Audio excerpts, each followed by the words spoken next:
Since the end of January, I've been waiting to say these three words. It's draft day. Come on. I hope you guys are just as fired up as I am. Welcome into the show. I'm your host, Joey Petersen. We got a ton to get into on today's show. Starting off at the top, we got a new report on Malaki Starks that might kind of tip where the Baltimore Ravens want to go with pick number 27. Stay tuned for that. And then the back half, I'm going to give my prediction for number 27, break down a couple of scenarios, and then we're going to get you on our way and just wait until tonight's draft. Before we get into it, we're doing a draft week sub-battle with every single team in the AFC North, okay? As we sit right now, we're in a clear second place. Not bad. Not a bad place to be towards the tail end of draft week.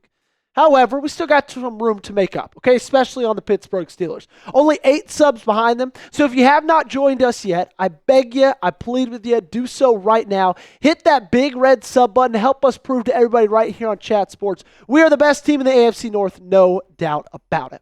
Alrighty, so ESPN Plus released an article yesterday. Matt Miller of ESPN released his final mock draft. Now, he had Malaki Starks going to Baltimore, but we've seen that with many, many mock drafts so far. It's what he said that really, really interested me. He said Starks is Baltimore's dream pick, according to conversations with multiple scouts around the league. His ability to play multiple positions at a high level would allow the Ravens to keep Kyle Hamilton in a deep safety role, which is something that they want to do. So it's really interesting that we are seeing right now, the day of the draft, that according to multiple scouts around the league, Malaki Starks is the dream pick, right? Baltimore's not even hiding it anymore. If he falls to 27, he's going to be the selection, and I would not mind that one bit. I would actually love to add Malaki Starks. Now, I know if you go back a couple of months ago, I wasn't as high on adding Malaki Starks, but the more I've thought about it, the more I've looked into the player, the more I've thought about the fit of him and Kyle Hamilton together in the secondary, the more excited I get about thinking of him in purple and gold. And I get it, alrighty? You have Darius Washington for at least one more year. He did sign that restricted free agent tender, $3.2 million. He is back for the 2025 season and possibly beyond if they choose to extend him. However, Darius Washington, I don't want to say he's a one-trick pony, because when he came into the season, he absolutely flipped it on its head and did phenomenal things for this defense. I will never disparage this great man's name. However, he's not Malaki Starks. He doesn't have all the traits that Malaki Starks has. He can't do all of the things that Malaki Starks can do. He'll hit you. That's for damn sure. And we saw it time after time after time again in the 2024 season.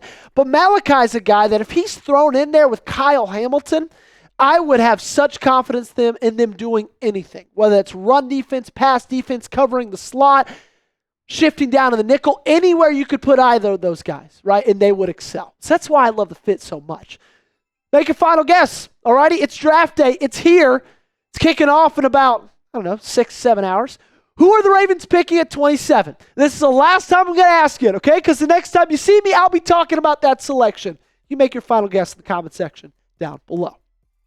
You look at Malaki Starks, and he had a phenomenal career at the University of Georgia. 197 tackles in the 3 years he played, 23 pass breakups, 6 interceptions. He took a little bit of a step back this past year at Georgia, but his coverage stats were still pretty solid. In 14 games, only on 2 touchdowns, 4 pass breakups, 1 interception. You see a high quarterback rating there, and you see high yards there, but coverage stats aren't necessarily stats that bode super well for safeties, and I think I have a little bit more trust in them when looking and evaluating cornerbacks, but still, it's something to mention. But we also have to throw it back to early last week when Mel Kiper Jr. joined the flock, and he said, and I quote, "If Malaki Starks is there, forget pass rusher." He knows it. Matt Miller of ESPN talked to a ton of other scouts that know it. Baltimore's in love with Malaki Starks. That would be the dream selection. So my take on this is I think there's much more depth at the edge position and in quarterback than in safety in this draft.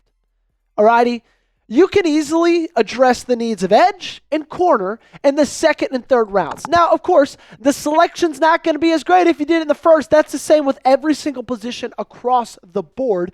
But you can still get a lot of really good players who could be day one starters and impact players in year one. Let's talk cornerback position first, okay? Siobhan Revel Jr., Trey Amos, Benjamin Morrison.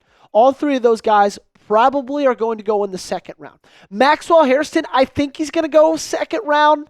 Maybe it's probably a first round selection if we're being honest. But Darian Porter is a guy I'm super interested in the third round. If he falls to you at pick number 91, I think that's phenomenal value there. Incredibly long corner. Kind of the opposite of what Nate Wiggins is. I think they'd be a great pairing. Let's talk edge rushers now, okay? JTT could fall to you in the second round. Antoine Powell-Ryland will be there in the late second, possibly even in the third. And this dude's been absolutely phenomenal. He had incredible production. But you guys know I've been talking about Antoine Powell-Ryland for the last couple of months. Jack Sawyer, edge rusher out of Ohio State. I think he's going to be a late second, early third round selection. Braden Swinson, you could possibly get in the third. Oluwafemi Oladejo, you could possibly get in the third as well. So you can find value at either of those positions in the second or third round on day two. And you can't necessarily do that with the safety position. And you need help there because of how many big chunk plays you gave up last year and how much it hurt you, especially in the beginning of the season.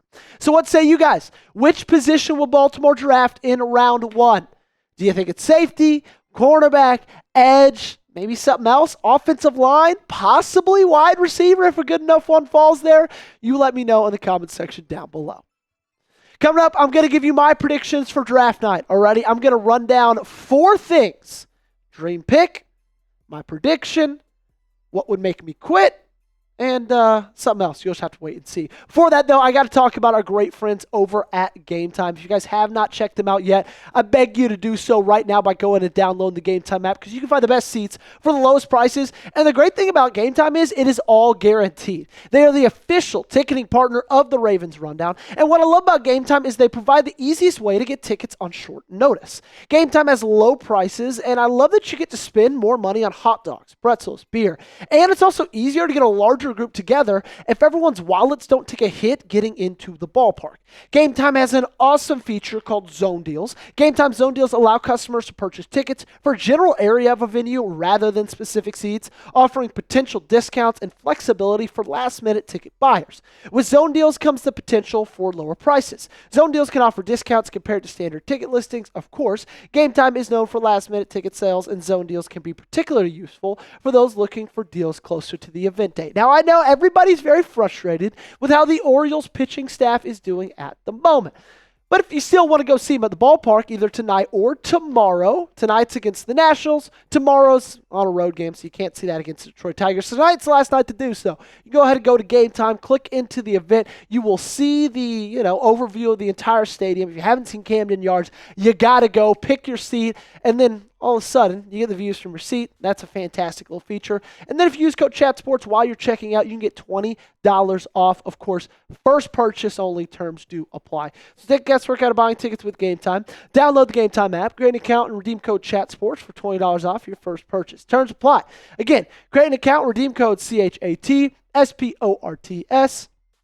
for $20 off. The link to this promo is in the comments and description of today's video.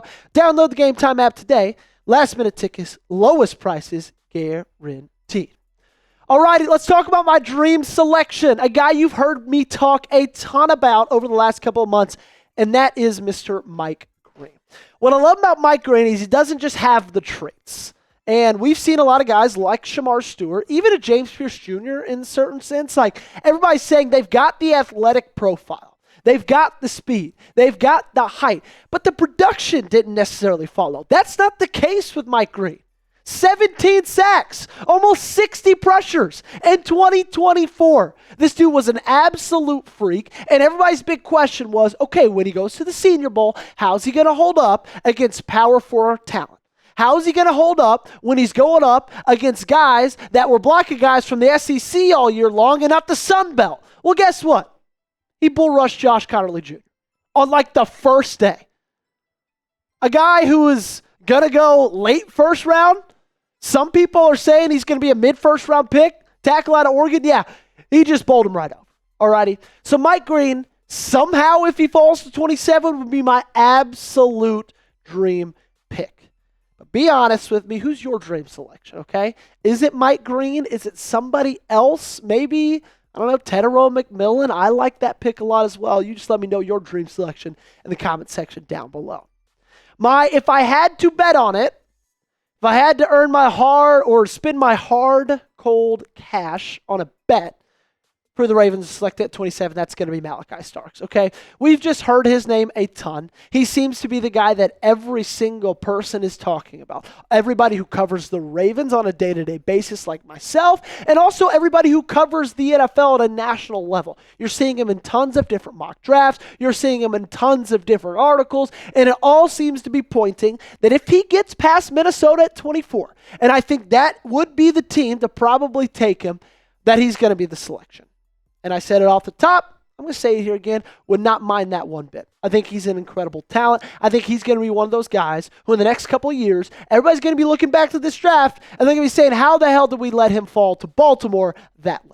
Make sure you guys, if you haven't yet, hit that subscribe button, okay? Because over the next couple days, we're going to be doing videos on every single selection. We'll get you draft grades for day 1, 2, and 3 every single day of the draft. I'll grade it at the end of it. And then, of course, latest draft news and rumors you can find right here on the Ravens Rundown. So if you haven't yet, go ahead, hit that sub button. So my sleeper selection, a guy who we haven't necessarily talked about a ton, but I would not be surprised if they selected him, is Kenneth Grant. Defensive tackle out of Michigan. And if you haven't seen him yet, then it's obvious because it's hard to miss him. 6'3", almost 6'4", 331 pounds, an absolute behemoth of a man. He ran a 40 and 5.11, which is pretty damn fast for a guy of his size. And then he jumped 31 inches in the air. I'm 6'3", 170 pounds, soaking wet, and I don't think I could jump half of that. And he's like double my weight. This dude's just an athletic freak. I know everybody's seen the clip of him hawking down the running back at Penn State. This dude's going to be a star, and I would not be surprised if that was pick number 27. And then the last one we're going to talk about is the I'd quit my job. Alrighty, what selection would make me turn in my 2 weeks today and not show up to work tomorrow? That's Shemar Stewart. Okay, and I know I've talked about Shemar Stewart a decent bit, and I just can't get past 4.5 sacks over 3 seasons. I can't get past it. I'm sorry. You can try to convince me on pressures. 40 is a really good number. 31 tackles, that's great as well. But 4.5 sacks over 3 seasons, we're supposed to be evaluating these guys on how they play football. And he has not been doing it at a high level. His only pass rush move is a bull rush. And he also just lost like 20 pounds. So that makes his only pass rush move, the bull rush, far less effective. Now, you could be looking at that and saying, Joey, he slimmed down to get a little more speed, add a little bit other things into his arsenal. Like, I don't care. At the end of the day, a sack and a half every year over the last 3 years in 37 games played, not good enough. I'm not interested. And if he's a selection at 27, you guys would never see me ever again. Make sure you guys hit that subscribe button because we've got you covered right here for the entirety of these next 3 days and then every single day beyond that. Alrighty? We got the best coverage right here of the NFL draft on the Ravens Rundown. So join us today. We'll see you later.